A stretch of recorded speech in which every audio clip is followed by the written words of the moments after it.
인천에 사시는 최동현 씨는 59세입니다. 올해 초 아버지 칠순 잔치를 준비하다가 우연히 사진 한 장을 발견했습니다. 5년 전 사진이었는데 아버지는 환하게 웃으며 손주들을 번쩍 들어 올리고 계셨습니다. 그런데 지금의 아버지는 어떻습니까? 계단 하나도 부축 없이는 오르기 힘들고 식탁 앞에 앉아서도 금방 피곤해 하십니다. 고작 5년 사이에 무슨 일이 벌어진 것일까요? 최동현 씨는 그날 밤 잠을 이루지 못했습니다. 혹시 나도 75세가 되면 저렇게 무너지는 것은 아닐까? 내 부모님을 지킬 수 있을까? 아직 59세인 나는 지금부터 무엇을 해야 할까? 그 물음이 머릿속을 떠나지 않았습니다. 여러분, 그 물음에 오늘 제가 정확하게 답해 드리겠습니다. 안녕하세요, 여러분. 오늘도 이 자리에 함께 해주셔서 진심으로 감사드립니다. 저는 오랜 시간 동안 수많은 어르신들의 건강 이야기를 직접 듣고 기록해 온 사람입니다. 그 과정에서 한 가지 놀라운 사실을 반복해서 목격했습니다. 74세까지는 멀쩡하던 분이 75세를 넘기면서 아주 갑자기 무너지는 것입니다. 병원에 가면 의사 선생님이 말씀하십니다. 나이가 있으시니 당연한 겁니다. 하지만 여러분, 이것은 단순한 나이 문제가 아닙니다. 의학계에서는 이 시기를 몸의 붕괴선이라고 부릅니다. 붕괴선, 이 단어가 굉장히 무겁게 들리시죠? 그런데 이 사실을 아느냐 모르느냐에 따라 이후 10년, 15년의 삶이 완전히 달라집니다. 오늘 이 영상 하나가 여러분과 여러분의 소중한 가족을 지켜줄 것입니다. 오늘 저는 여러분께 12가지 핵심 내용을 말씀드리겠습니다. 첫째, 75세 붕괴선이 실제로 무엇인지, 왜 이 시기에 몸이 한꺼번에 무너지는지를 과학적으로 설명해 드리겠습니다. 둘째, 가장 중요한 실천법 하나를 먼저 말씀드리겠습니다. 셋째부터 12번째까지 오늘부터 바로 시작할 수 있는 구체적인 방법들을 하나하나 알려드리겠습니다. 끝까지 함께 해주시면 반드시 도움이 되실 겁니다. 먼저 가장 중요한 것부터 말씀드리겠습니다. 75세 이후를 건강하게 살아가는 데 있어서 가장 강력한 무기, 그것은 바로 걷기입니다. 걷기라고 하면 너무 단순하게 들리실 수 있습니다. 그런데 서울대학교 병원 연구팀이 65세 이상 어르신일 247명을 대상으로 5년간 추적 조사한 결과를 보면 매일 15분 이상 꾸준히 걸은 분들은 그렇지 않은 분들에 비해 심폐기능 저하 속도가 절반 이하로 줄었습니다. 절반 이하입니다. 이게 얼마나 대단한 수치인지 아십니까? 약도 아니고 수술도 아니고 하루 15분 걷는 것만으로 우리 몸의 노화 속도를 절반으로 늦출 수 있다는 것입니다. 오늘 이 한 가지만 기억하고 가셔도 됩니다. 매일 15분 천천히 꾸준히 걸으세요. 집 앞 공원을 한 바퀴 도셔도 좋고 비가 오는 날에는 거실에서 제자리 걸음을 하셔도 됩니다. 중요한 것은 오늘 시작하시는 것입니다. 자, 그렇다면 왜 75세 전후에 이런 일들이 일어나는 것인지 제대로 이해하셔야 합니다. 이걸 모르면 아무리 열심히 해도 방향이 틀릴 수 있습니다. 75세 전후로 우리 몸에는 3가지 큰 변화가 동시에, 그것도 아주 빠른 속도로 찾아옵니다. 첫 번째는 근육입니다. 두 번째는 심장과 폐입니다. 세 번째는 뇌입니다. 이 3가지가 동시에 무너지기 시작하는 것, 이것이 바로 75세 붕괴선의 정체입니다. 하나씩 자세히 살펴보겠습니다. 첫 번째, 근육의 변화입니다. 여러분, 근육이라고 하면 팔뚝이나 허벅지만 생각하시죠. 그런데 우리 몸에서 근육이 하는 일은 그게 전부가 아닙니다. 심장도 근육입니다. 숨을 쉬게 해주는 횡격막도 근육입니다. 음식을 소화하는 장도 근육으로 이루어져 있습니다. 즉, 근육이 줄어들면 온몸의 기능이 동시에 떨어집니다. 의학계에서는 이를 근감소증이라고 부릅니다. 문제는 속도입니다. 60대까지는 연간 1% 내외로 서서히 줄어들던 근육이 70세를 넘기면서 연간 3% 이상으로 빠르게 사라지기 시작합니다. 그러다가 75세가 되면 속도가 또 한 번 급격히 빨라집니다. 서울대학교 병원 노인병 전문 연구팀의 자료에 따르면 70세에서 80세 사이 10년 동안 근육의 33% 가까이가 사라집니다. 60대와 비교해서 3배 이상 빠른 속도입니다. 여러분이 75세 이후 갑자기 계단이 무섭고 길을 걷다가 발이 자꾸 걸리고 의자에서 일어서는 것도 힘들어지는 것, 이게 모두 근감소증 때문입니다. 그런데 여기서 중요한 사실이 있습니다.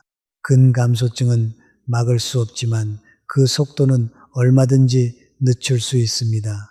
그 방법을 오늘 하나씩 알려드리겠습니다. 두 번째, 심장과 폐의 변화입니다. 어르신들 중에 계단 두세 칸을 올라가는 것도 갑자기 숨이 차다고 하시는 분들이 계십니다. 얼마 전까지만 해도 괜찮았는데 왜 갑자기 이런 것일까요? 심장은 우리 몸에서 펌프 역할을 합니다. 피를 온몸에 뿜어 보내는 역할이죠. 그런데 나이가 들면서 이 펌프의 힘이 약해집니다. 심장 근육이 두꺼워지고 탄성이 줄어들면서 한 번에 뿜어낼 수 있는 혈액량이 줄어드는 것입니다. 75세가 되면 40대 때와 비교해서 심장 박출량이 평균 28% 이상 줄어든다는 연구 결과가 있습니다. 폐도 마찬가지입니다. 폐는 풍선처럼 늘었다 줄었다 하면서 산소를 받아들이고 이산화탄소를 내보냅니다. 그런데 나이가 들면서 폐의 탄성이 줄어들고 폐 활량이 감소합니다. 그래서 조금만 움직여도 숨이 차고 자고 일어나도 몸이 개운하지 않은 것입니다. 이 심폐기능의 저하가 가장 무서운 이유는 이것이 다시 근육 감소를 가속시키기 때문입니다. 심폐기능이 떨어지면 운동을 못하게 됩니다. 운동을 못하면 근육이 더 빠르게 줄어듭니다. 근육이 줄어들면 심폐에 더 큰 부담이 가게 됩니다. 악순환이 반복되는 것입니다. 그래서 이 악순환을 끊는 것이 75세 건강의 핵심입니다. 그 시작점이 바로 걷기입니다. 제가 오늘 가장 먼저 걷기를 말씀드린 이유가 여기에 있습니다. 세 번째, 뇌의 변화입니다. 이 부분이 어르신들이 가장 두려워하시는 부분이기도 합니다. 친한 친구 이름이 갑자기 생각나지 않는 경험, 방금 하려던 일이 무엇인지 잊어버리는 경험, 여러분 혹시 이런 경험이 있으신가요? 이건 치매의 초기 증상이 아닙니다. 정상적인 뇌의 노화 과정입니다. 하지만 75세 전후로 이 과정이 급격히 빨라집니다. 우리 뇌에서 기억과 학습을 담당하는 해마라는 부분이 있습니다. 이 해마는 60대까지는 연간 0.5% 내외로 수축하는데 70대 중반을 넘기면서 수축 속도가 2배 이상 빨라집니다. 또한 뇌세포들 사이의 연결망, 즉 신경 연결도 빠르게 줄어듭니다. 그래서 반응 속도가 느려지고 새로운 정보를 받아들이는 능력이 떨어지는 것입니다. 그런데 여러분, 뇌에는 놀라운 능력이 있습니다. 바로 신경 가소성입니다. 뇌는 자극을 받으면 새로운 연결망을 만들어낼 수 있습니다. 즉, 뇌도 근육처럼 사용하면 할수록 더 강해진다는 것입니다. 그 자극 중에서 가장 강력한 것이 무엇인지 아십니까? 바로 사람과의 대화입니다. 오늘 누군가와 5분만 이야기를 나눠도 여러분의 뇌는 활발하게 움직입니다. 이 사실을 꼭 기억해 주세요. 자, 이제 75세 분계선이 무엇인지 이해하셨을 것입니다. 근육, 심폐, 뇌, 이 세 가지가 동시에 빠르게 변화하는 시기입니다. 그렇다면 우리는 무엇을 어떻게 해야 할까요? 아까 첫 번째로 걷기를 말씀드렸습니다. 이제 두 번째로 중요한 것을 말씀드리겠습니다. 바로 단백질입니다. 단백질은 근육을 만드는 재료입니다. 재료 없이 집을 지을 수 없듯이 단백질 없이는 근육을 유지할 수 없습니다. 그런데 많은 분들이 나이가 들면서 입맛이 없다, 고기가 질겨서 씹기 힘들다, 이런 이유로 단백질 섭취를 줄이게 됩니다. 이것이 큰 문제입니다. 서울대학교 병원 영양의학연구팀의 자료에 따르면 70세 이상 어르신의 68%가 권장량 이하의 단백질을 섭취하고 있습니다. 우리 몸은 단백질이 부족하면 근육에서 단백질을 꺼냈습니다. 즉, 단백질을 안 먹으면 내 근육이 스스로 소모되는 것입니다. 어떻게 하면 될까요? 어렵지 않습니다. 아침에 달걀 하나를 더 드세요. 점심에는 두부 반 모를 드세요. 저녁에는 생선 한 토막이나 요구르트 한 개를 드세요. 고기가 힘드시면 달걀찜, 두부찌개, 연두부도 좋습니다. 이렇게 하루 3끼 조금씩 단백질을 챙기는 것만으로도 근육 감소 속도를 크게 늦출 수 있습니다. 실제로 서울대학교 병원의 3년 추적 연구에서 매일 적정량의 단백질을 섭취한 75세 이상 어르신들은 그렇지 않은 분들보다 근육량이 평균 22%더 많이 유지됐습니다. 22%, 이 숫자가 낙상을 막고 자립 능력을 지키고 여러분의 존엄한 노년을 지켜주는 숫자입니다. 이 부분에서 잠깐 최동현 씨 이야기를 다시 해보겠습니다. 최동현 씨가 아버지 칠순 잔치를 준비하면서 그 사진을 보고 걱정에 빠졌다고 말씀드렸죠. 그런데 최동현 씨가 아버지께 물어보니 아버지는 말씀하셨습니다. 내가 75세 넘기고 나서 밥맛이 없어서 고기를 거의 안 먹었어. 그게 이렇게 큰 문제인지는 몰랐지. 그렇습니다. 많은 분들이 모릅니다. 그래서 오늘 이 영상이 소중한 것입니다. 여러분이 아신다면, 그리고 주변의 소중한 분들께 알려드린다면 그분들의 삶이 달라질 수 있습니다. 최동현 씨는 그날부터 아버지 식탁에 달걀찜과 두부찌개를 올리기 시작했습니다. 작은 변화였지만 그것이 시작이었습니다. 세 번째, 수분 보충입니다. 여러분, 나이가 들면 갈증을 잘 느끼지 못한다는 사실을 아십니까? 젊을 때는 목이 마르면 즉시 갈증이 느껴지지만 70세를 넘기면 갈증을 감지하는 신경 반응이 둔해집니다. 즉, 몸이 이미 탈수 상태에 들어갔는데도 목이 마른 줄 모르는 것입니다. 탈수가 되면 혈액이 진해집니다. 진해진 혈액은 혈관을 통과하기 어렵습니다.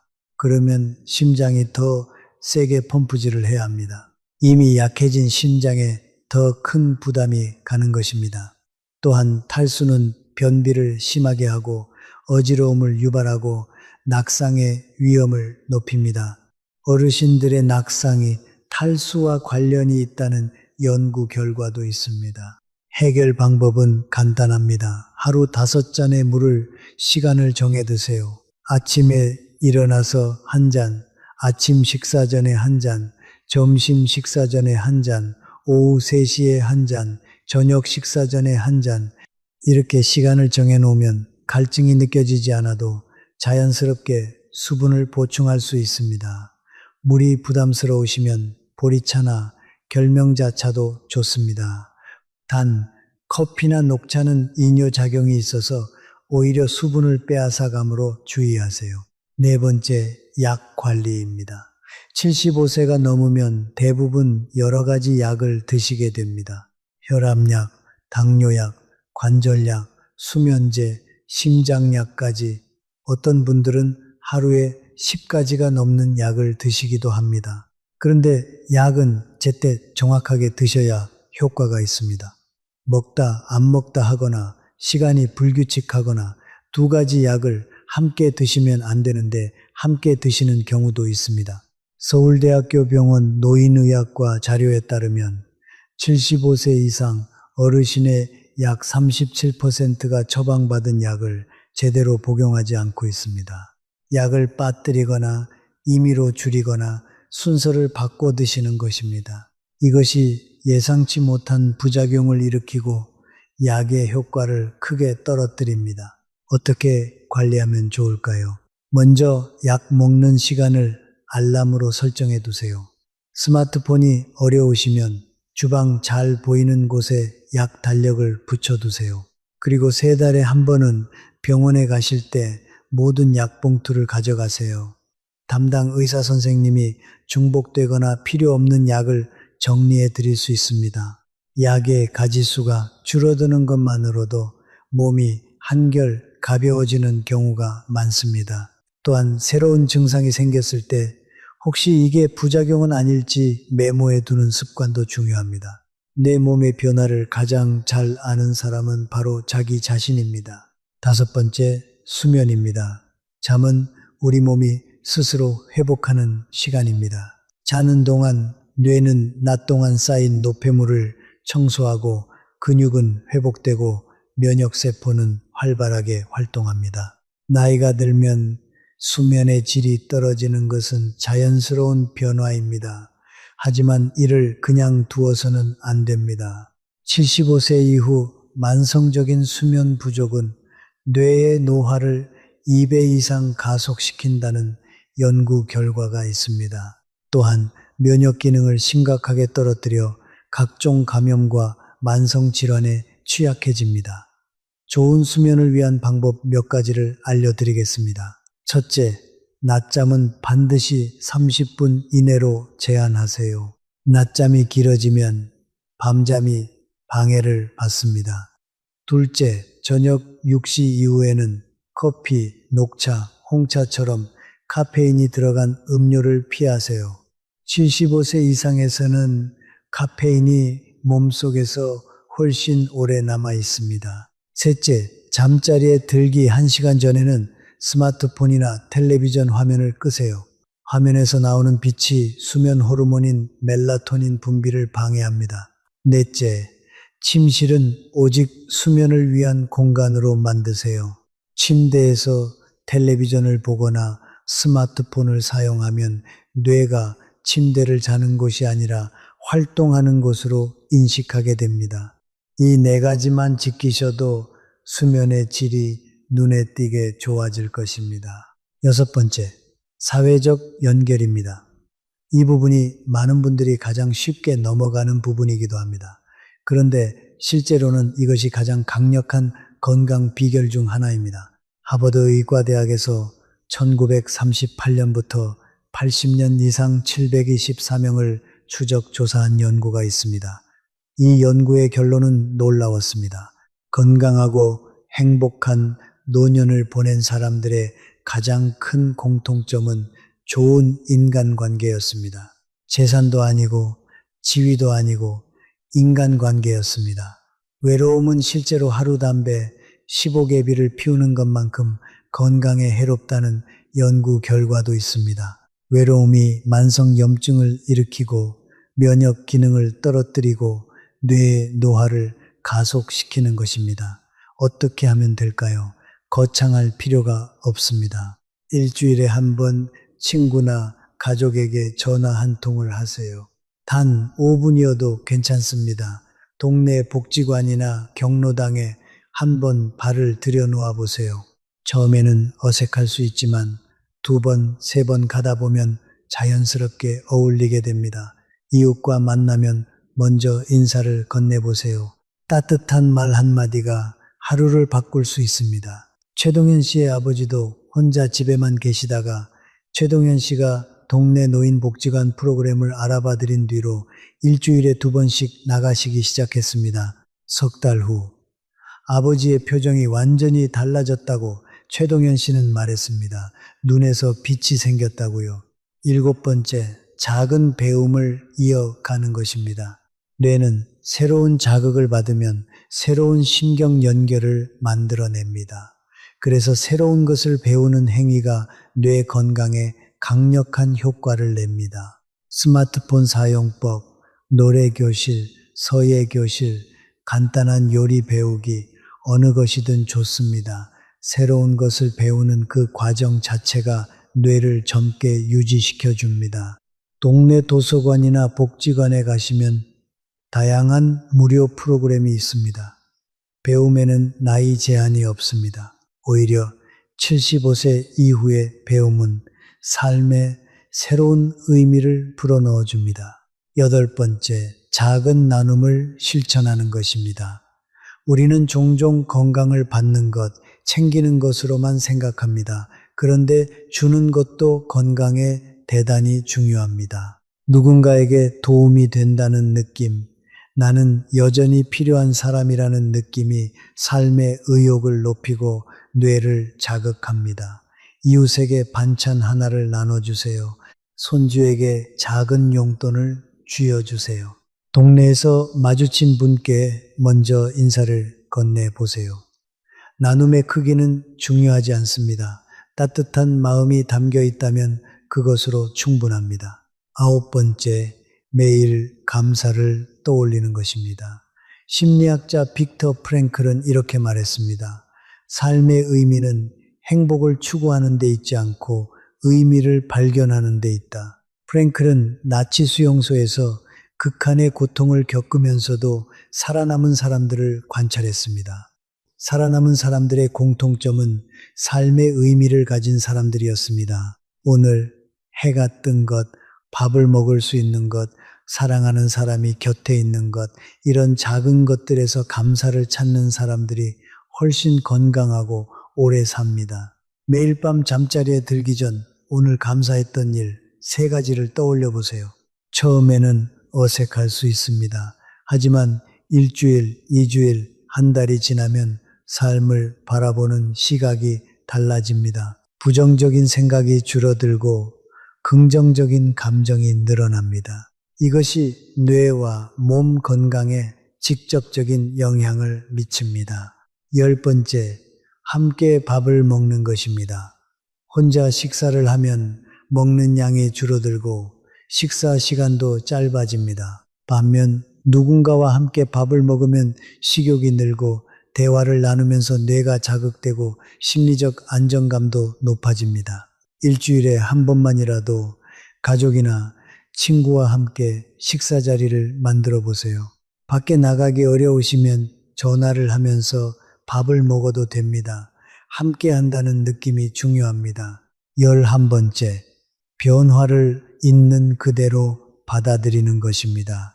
고대 그리스 철학자 헤라클레이토스는 이렇게 말했습니다. 만물은 흐른다. 같은 강물에 2번 발을 담글 수 없다. 이 말은 변화가 삶의 본질이라는 뜻입니다. 우리 몸도 마찬가지입니다. 20대의 몸, 50대의 몸, 75세의 몸은 모두 다릅니다. 예전에는 이렇게 안 아팠는데, 예전에는 이렇게 힘들지 않았는데, 이런 생각이 우리를 괴롭게 만듭니다. 과거의 몸에 집착하는 순간 우리는 지금의 몸을 돌볼 수 없습니다. 지금의 몸이 나의 몸입니다. 지금의 몸이 변했다는 사실을 솔직하게 받아들이는 순간 회복이 시작됩니다. 내 몸이 예전과 다르구나.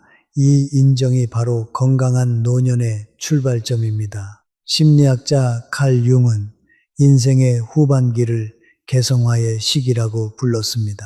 젊었을 때는 남들의 기대에 맞춰 살지만 나이가 들면 비로소 진정한 자기 자신으로 살아갈 수 있습니다. 75세는 오히려 자유로운 시기입니다. 누구의 눈치도 보지 않고 자신이 원하는 방식으로 자신이 소중히 여기는 것들에 집중하며 살 수 있는 시기입니다. 또 다른 심리학자 에릭 에릭슨은 노년기를 자아 통합대 절망의 시기라고 했습니다. 이 시기의 사람들은 두 갈래 길 앞에 서게 됩니다.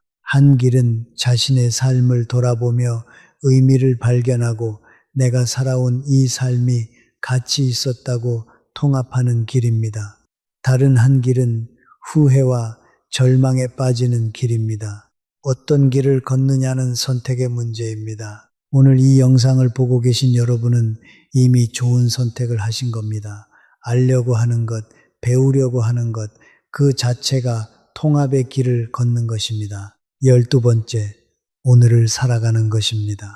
루시우스 안나이우스 세네카는 이렇게 말했습니다. 인생은 짧은 것이 아니라 우리가 짧게 만드는 것이다. 많은 분들이 나이가 들면서 말씀하십니다. 이제 살 날이 얼마 남지 않았어. 그 말이 맞을 수도 있습니다. 하지만 중요한 것은 시간의 길이가 아니라 시간의 질입니다. 오늘 해가 뜨는 것을 보셨습니까? 오늘 따뜻한 밥 한 끼를 드셨습니까? 오늘 사랑하는 사람의 목소리를 들으셨습니까? 이것이 삶입니다.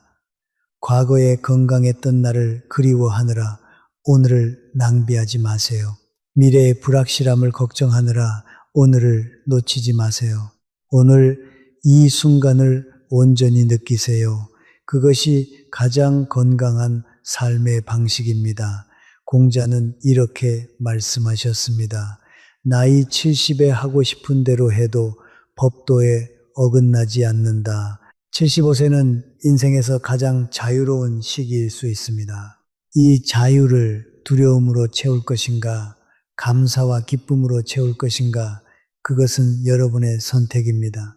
여기서 잠깐 이 모든 것을 연결하는 이야기를 하나 더 해드리겠습니다. 최동현 씨 이야기입니다.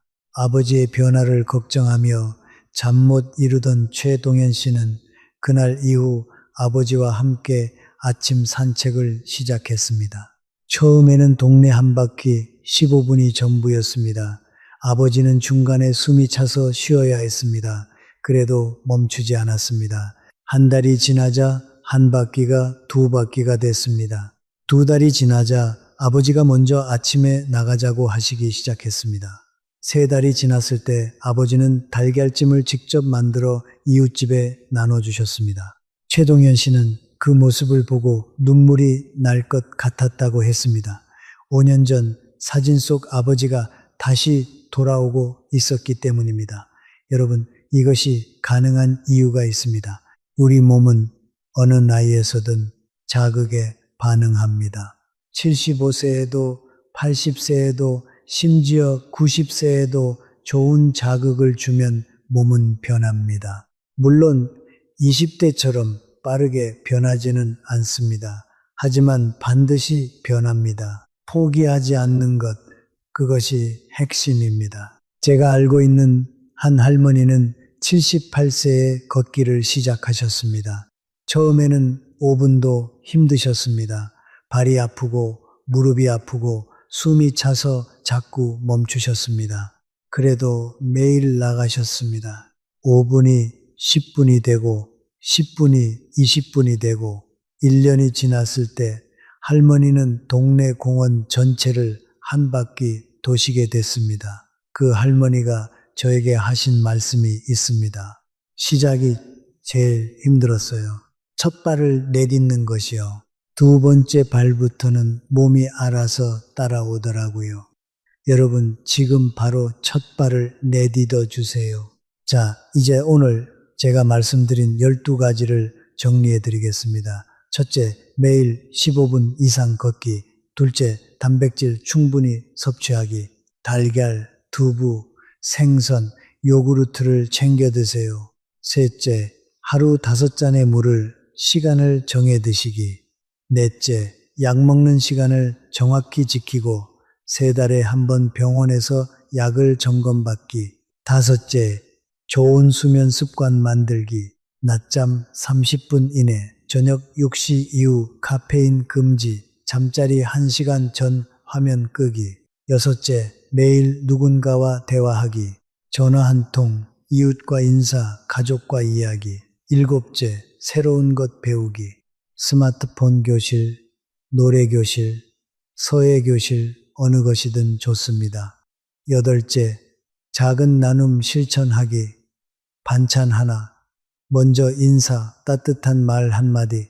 9째, 매일 밤 감사한 일 3가지 떠올리기. 10째, 일주일에 한 번 함께 밥 먹기. 11째, 변화를 있는 그대로 받아들이기. 지금의 내 몸이 나의 몸입니다. 12째, 오늘을 충실히 살아가기. 이 12가지 중에서 오늘 당장 하나만 시작하셔도 됩니다. 하나가 자리를 잡으면 2번째가 따라옵니다. 2번째가 자리를 잡으면 3번째가 따라옵니다. 이것이 습관의 힘입니다. 거창한 계획은 필요 없습니다. 오늘 저녁 식사 때 달걀 하나를 더 드세요. 내일 아침 문을 열고 5분만 걸어보세요. 이번 주 안에 오랫동안 연락하지 못한 친구에게 전화 한 통 하세요. 이것으로 시작하면 됩니다. 여러분, 75세는 끝이 아닙니다. 새로운 시작입니다. 70년 이상을 살아오면서 쌓아온 지혜, 경험, 사랑, 그것들이 이제 더욱 빛을 발할 수 있는 시기입니다. 몸이 예전 같지 않아도 마음이 살아있다면 여러분은 충분히 건강합니다. 오늘도 이렇게 좋은 정보를 찾아보고 계신 여러분은 이미 충분히 훌륭하십니다. 그 마음, 그 의지가 여러분의 건강을 지켜줄 것입니다. 저는 오늘도 여러분을 응원합니다. 여러분이 오늘 실천하고 싶으신 번호를 댓글로 남겨주세요. 1번부터 12번까지 중에서 선택하셔도 좋고 모두 다 하겠다고 써주셔도 정말 기쁩니다. 그리고 이 영상이 도움이 되셨다면 주변의 소중한 분들께 꼭 공유해 주세요. 여러분의 공유 한 번이 누군가의 인생을 바꿀 수 있습니다. 구독과 좋아요도 부탁드립니다. 우리 다음에 또 만나요. 이제 오늘 영상에서 다룬 핵심 내용을 한 번 더 정리해 드리겠습니다. 75세 전후로 우리 몸에는 3가지 큰 변화가 찾아옵니다. 근육 감소, 심폐기능 저하, 인지기능 저하입니다. 이 변화는 막을 수 없지만 속도는 얼마든지 늦출 수 있습니다. 가장 중요한 것은 매일 걷는 것입니다. 2번째는 단백질을 챙겨 드시는 것입니다. 3번째는 수분을 충분히 보충하는 것입니다. 4번째는 약을 정확하게 관리하는 것입니다. 5번째는 좋은 수면 습관을 만드는 것입니다. 6번째는 사람과 연결되는 것입니다. 7번째는 새로운 것을 배우는 것입니다. 8번째는 작은 나눔을 실천하는 것입니다. 9번째는 매일 감사를 찾는 것입니다. 10번째는 함께 밥을 먹는 것입니다. 11번째는 변화를 받아들이는 것입니다. 12번째는 오늘을 충실히 사는 것입니다. 75세는 포기하는 나이가 아닙니다. 다시 시작하는 나이입니다. 여러분의 남은 인생이 더욱 건강하고 따뜻하고 아름다운 날들로 가득하기를 진심으로 바랍니다. 오늘도 시청해 주셔서 감사합니다. 우리 다음에 또 만나요. 이어서 추가 내용을 말씀드리겠습니다. 오늘 저는 75세 분계선에 대해 이야기했습니다. 그런데 한 가지 더 말씀드리고 싶은 것이 있습니다. 우리는 건강을 혼자 지키려 하는 경우가 많습니다. 약도 혼자 먹고 걷기도 혼자 하고 걱정도 혼자 합니다. 그런데 건강은 혼자 지키는 것이 아닙니다. 함께 지키는 것입니다. 최동현 씨가 아버지와 함께 산책을 시작한 것처럼 가족 중 한 명이 함께 한다면 훨씬 오래, 훨씬 즐겁게, 훨씬 효과적으로 건강을 지킬 수 있습니다. 오늘 이 영상을 보신 후 가족과 함께 이야기를 나눠보세요. 우리 같이 아침에 한번 걸어볼까요? 우리 같이 달걀찜 만들어 먹을까요?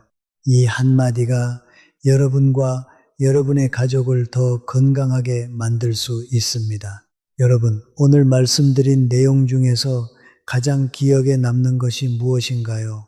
사람마다 다를 것입니다. 어떤 분은 걷기가, 어떤 분은 단백질이, 어떤 분은 사람과 연결되는 것이 가장 마음에 남으실 수 있습니다.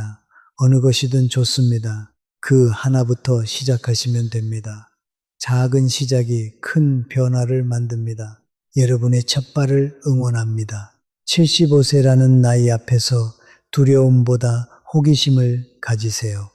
두려움은 우리를 멈추게 하지만 호기심은 우리를 나아가게 합니다. 75세 이후의 삶은 어떤 모습일까? 어떻게 하면 더 잘 살 수 있을까? 이런 호기심이 여러분을 더 건강한 노년으로 이끌 것입니다. 오늘도 여러분과 함께 할 수 있어서 감사했습니다. 여러분의 건강을 진심으로 응원합니다. 다음 영상에서도 유익한 정보로 찾아뵙겠습니다. 구독과 좋아요, 알림 설정 부탁드립니다. 우리 다음에 또 만나요. 그런데 여기서 한 가지 더 중요한 이야기를 드리겠습니다. 오늘 말씀드린 12가지 방법들, 이것들이 효과가 있으려면 한 가지 전제 조건이 필요합니다. 바로 꾸준함입니다. 하루하고 안 하고 일주일하고 그만두면 효과가 없습니다. 우리 몸은 꾸준한 자극에 반응합니다.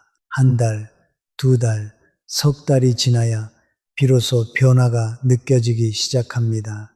그 전에 포기하시는 분들이 많습니다. 처음 한 달은 변화가 없어 보입니다. 두 달째에도 크게 다르지 않은 것 같습니다. 하지만 석 달째부터 달라지기 시작합니다. 무릎 통증이 줄고 숨이 편안해지고 마음이 가벼워집니다. 그래서 제가 말씀드리고 싶은 것은 처음 석 달은 기다리는 마음으로 하시라는 것입니다. 변화가 느껴지지 않아도 멈추지 마세요. 변화는 반드시 옵니다. 그것을 믿으세요. 또 한 가지 말씀드리겠습니다. 75세 이후의 건강관리는 완벽함을 추구하는 것이 아닙니다. 어느 날 걷기를 빠뜨리셔도 됩니다. 어느 날 단백질을 챙기지 못하셔도 됩니다. 한번 빠뜨렸다고 해서 모든 것이 망가지는 것이 아닙니다. 중요한 것은 다음 날 다시 시작하는 것입니다. 실수를 해도 다시 일어서는 것, 그것이 건강한 노년의 진짜 비결입니다. 여러분은 충분히 그럴 수 있는 분들입니다. 마지막으로 이 말씀을 드리고 싶습니다. 오늘 이 영상을 보신 여러분은 이미 좋은 선택을 하신 겁니다. 배우려고 하는 마음, 더 건강하게 살려고 하는 마음, 그 마음이 이미 여러분을 건강하게 만들고 있습니다. 75세는 끝이 아닙니다. 새로운 장의 시작입니다. 그 장을 어떻게 쓸 것인지는 여러분이 결정하십니다. 두려움이 아닌 희망으로, 포기가 아닌 도전으로 오늘부터 한 걸음씩 내딛어 주세요. 저는 항상 여러분 곁에서 응원하겠습니다. 오늘도 시청해 주셔서 정말 감사합니다. 우리 다음에 또 만나요. 그렇다면 이제 조금 더 깊이 있는 이야기를 해드리겠습니다. 75세 건강관리에서 많은 분들이 놓치는 부분이 있습니다. 바로 낙상 예방입니다. 낙상은 75세 이상 어르신들에게 가장 심각한 건강 위협 중 하나입니다. 서울대학교 병원 응급의학과 자료에 따르면 75세 이상 어르신이 낙상으로 고관절 골절이 발생하면 1년 이내 사망률이 28%에 달합니다. 28%. 이 숫자가 얼마나 무서운 숫자인지 아십니까? 그런데 낙상의 원인 대부분은 예방이 가능합니다.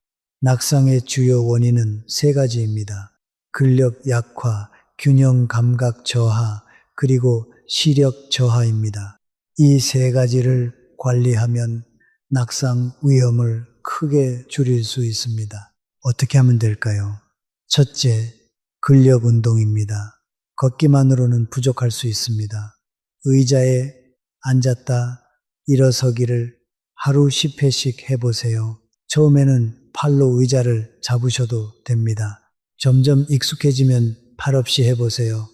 이 간단한 운동이 허벅지와 엉덩이 근육을 강화해서 낙상 위험을 크게 줄입니다. 둘째, 균형 훈련입니다. 한 발로 서는 연습을 해보세요. 처음에는 5초, 익숙해지면 10초, 20초로 늘려가세요. 넘어지지 않으려면 반드시 벽이나 의자를 잡고 하세요. 이 연습이 균형 감각을 유지해 줍니다. 셋째, 정기적인 시력 검사입니다. 시력이 나빠지면 발밑을 제대로 보지 못해 넘어지기 쉽습니다. 1년에 한 번은 안과 검진을 받으세요. 안경이 맞지 않는 분들도 많습니다. 집 안에서도 낙상이 많이 일어납니다. 화장실 바닥에 미끄럼 방지 매트를 깔고 계단에는 손잡이를 반드시 잡으세요. 작은 준비가 큰 사고를 막습니다. 또한 75세 이후에 건강에서 빠질 수 없는 것이 바로 구강 건강입니다. 많은 분들이 구강 건강이 전신 건강과 연결된다는 사실을 모르십니다. 치주 질환, 즉 잇몸병이 있으면 심혈관 질환 위험이 높아집니다. 치주세균이 혈류를 타고 심장에까지 영향을 미치기 때문입니다. 서울대학교 병원 구강내과 연구 자료에 따르면 치주질환이 있는 어르신은 그렇지 않은 어르신에 비해 심근경색 발생 위험이 1.4배 높습니다. 또한 씹는 기능이 떨어지면 단백질 섭취가 줄어들고 그러면 근육 감소가 빨라집니다. 즉 치아 관리를 잘하면 근감소증 예방에도 도움이 됩니다. 어떻게 하면 될까요? 하루 2번 꼼꼼히 양치질하세요. 잇몸 사이사이도 치실이나 치간 칫솔로 닦아주세요. 그리고 6개월에 한 번은 치과 검진을 받으세요. 틀니를 사용하시는 분들도 틀니 위생에 신경 써야 합니다. 틀니에 세균이 번식하면 잇몸 건강이 나빠집니다. 구강 건강 절대 소홀히 하지 마세요. 면역 기능에 대해서도 말씀드리겠습니다. 75세 이후에는 면역 기능이 크게 떨어집니다. 젊을 때는 감기에 걸려도 며칠 만에 낫지만 나이가 들면 같은 감기도 훨씬 오래 가고 폐렴으로 발전하기도 합니다. 면역 기능을 지키는 가장 좋은 방법은 이미 말씀드린 것들입니다. 충분한 수면, 적당한 운동, 균형 잡힌 영양 섭취, 그리고 스트레스 관리입니다. 여기에 한 가지를 더 추가하자면 예방접종입니다. 인플루엔자 백신은 매년 맞으세요. 폐렴구균 백신도 75세 이상이라면 접종을 받으시길 권합니다. 코로나19 백신도 매년 개정된 버전이 나오고 있으니 접종 여부를 주치의와 상담하세요. 예방접종 하나가 심각한 질병으로 이어지는 것을 막을 수 있습니다. 또한 손 씻기를 철저히 하세요. 손을 자주 씻는 것만으로도 감염병의 60% 이상을 예방할 수 있습니다. 비누와 물로 30초 이상 꼼꼼히 씻는 습관을 들이세요. 혈압과 혈당 관리에 대해서도 중요하게 말씀드려야 합니다. 75세 이상 어르신 중 혈압과 혈당이 정상 범위를 벗어난 분들이 매우 많습니다. 고혈압은 뇌졸중의 가장 큰 위험 요인입니다. 당뇨는 신장, 눈, 신경계에 심각한 합병증을 일으킵니다. 그런데 많은 분들이 증상이 없어서 모르고 지내십니다. 고혈압과 당뇨는 초기에 증상이 없습니다. 그래서 조용한 살인자라고 불리기도 합니다. 이를 예방하고 관리하는 방법은 무엇일까요? 첫째, 정기적인 혈압 측정입니다. 약국이나 복지관에 있는 혈압계로 일주일에 한 번씩 측정하세요. 집에 혈압계가 있다면 아침 기상 후와 저녁 취침 전에 측정하는 것이 좋습니다.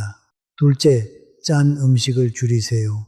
우리나라 어르신들은 국이나 찌개, 김치 등 짠 음식을 많이 드시는 경향이 있습니다. 나트륨 섭취를 줄이는 것만으로도 혈압이 의미 있게 낮아집니다. 국물은 남기시고 간을 싱겁게 하는 연습을 하세요. 셋째, 규칙적인 혈당 검사입니다.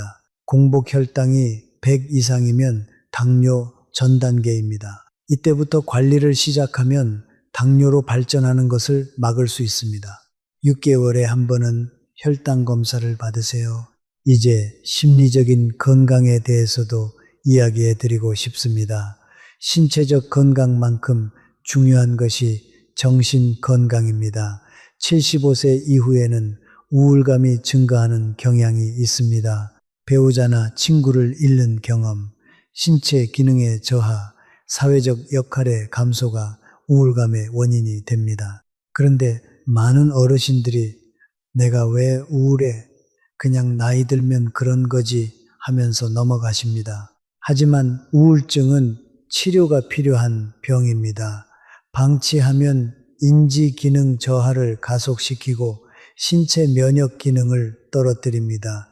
우울감이 2주 이상 지속된다면 반드시 전문가의 도움을 받으세요. 정신건강 상담을 받는 것이 부끄러운 일이 아닙니다. 오히려 용기 있는 행동입니다. 그리고 우울감을 예방하는 가장 좋은 방법은 이미 말씀드린 것들입니다. 사람과 연결되는 것, 새로운 것을 배우는 것, 몸을 움직이는 것, 감사를 찾는 것입니다. 이 모든 것들이 정신 건강에도 직접적인 도움이 됩니다. 마지막으로 여러분께 드리고 싶은 이야기가 있습니다. 오늘 저는 75세 붕괴선과 그에 대한 대처 방법을 말씀드렸습니다. 하지만 이 모든 것의 바탕에는 한 가지가 있습니다. 바로 나 자신을 사랑하는 것입니다. 건강 관리를 하는 이유가 무엇입니까? 오래 살기 위해서가 아닙니다. 남은 삶을 건강하고 의미 있게 살기 위해서입니다. 자식들에게 부담이 되지 않기 위해서가 아닙니다. 내 자신이 행복하기 위해서입니다. 내 몸을 소중히 여기고 내 삶을 소중히 여기는 것, 그것이 건강한 노년의 핵심입니다. 여러분은 이 긴 세월을 살아오면서 정말 많은 것을 견디고 이겨내고 이루어 오셨습니다. 그 여정이 여러분을 지금의 여러분으로 만들었습니다. 그 여러분이 앞으로의 세월도 건강하고 행복하게 살아가시기를 진심으로 바랍니다. 오늘도 함께 해주셔서 감사합니다. 여러분의 건강을 응원합니다. 우리 다음에 또 만나요. 여러분, 오늘 말씀드린 내용 중에서 특별히 강조하고 싶은 것이 하나 있습니다. 바로 가족의 역할입니다. 최동현 씨가 아버지와 함께 걷기를 시작한 것처럼 가족 중 한 명이 함께 참여해 준다면 건강관리의 효과가 2배, 3배로 올라갑니다. 혼자 하는 운동은 빠지기 쉽습니다. 하지만 누군가와 약속을 하면 빠지기 어렵습니다. 가족과 함께 하는 걷기, 가족과 함께 만드는 건강한 식사, 가족과 나누는 따뜻한 대화, 이것이 75세 이후를 건강하게 만드는 가장 강력한 환경입니다. 이 영상을 보고 계신 분이 자녀분이라면 오늘 부모님께 전화 한 통 드려보세요. 이번 주말에 같이 산책하실래요? 이 한마디가 부모님의 삶을 바꿀 수 있습니다. 이 영상을 보고 계신 분이 어르신이라면 자녀에게 먼저 손을 내미세요. 나 요즘 걷기 시작했는데 같이 걸어볼래? 이 한마디가 여러분과 자녀의 관계를 더 깊고 아름답게 만들어줄 것입니다. 건강은 혼자 지키는 것이 아닙니다. 함께 지키는 것입니다. 그리고 함께 지킬 때 더 오래, 더 건강하게, 더 행복하게 유지됩니다. 오늘 이 영상을 마치며 한 가지 약속을 드립니다. 저는 앞으로도 계속 여러분 곁에서 건강에 관한 유익한 정보를 전해드리겠습니다. 여러분의 건강한 노년을 위해 함께 하겠습니다. 감사합니다. 우리 다음에 또 만나요. 여러분, 오늘도 건강한 하루 되십시오. 작은 실천 하나가 여러분의 내일을 바꿉니다. 우리 다음에 또 만나요.